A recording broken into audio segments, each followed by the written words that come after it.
So it's an interesting use of marketing, isn't it? It's marketing 101. Know your customer, know the segment, understand what they need, and give them something that appeals to them. Exactly. And then there was a sales function. You went in there, you sold in small at department level, you sold at town hall level. Yeah. Are there any other big things that you did?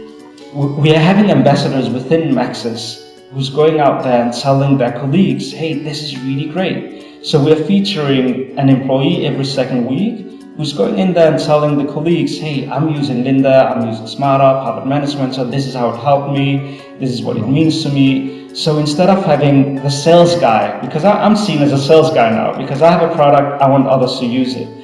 But if you get your colleagues to do it, non-HR people, who's going out there and saying, hey, this is superb, you should go in and use it, people will get more interested.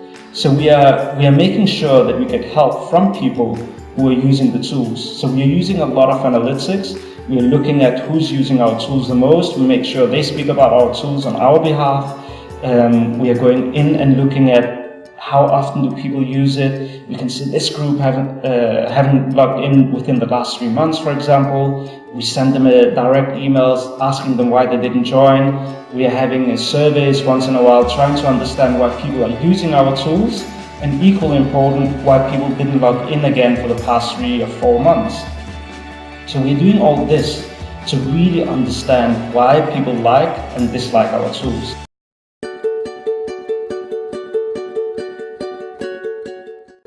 Question for you. There's a training program that's being run. Yeah. And there are 16 people that are supposed to be on this program, let's say 20. Mm-hmm. And there was some pre-reading that they needed to do. And the trainer finds that only 5 people have done it. Yeah. And you find that this becomes a pattern.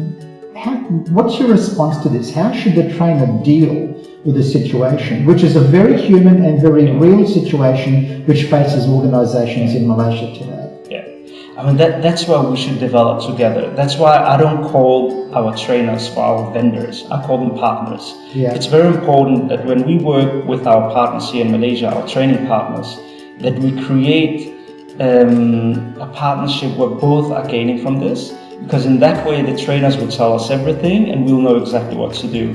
So in this case, if people don't go in and read the content, we need to understand why. So that's why we are normally sending surveys, we are making some phone calls, sending emails to understand what kept them away from reading the content. So there was one management program that we conducted where we realized that there was a little bit too much for them to read. So they only read half of it or didn't read anything.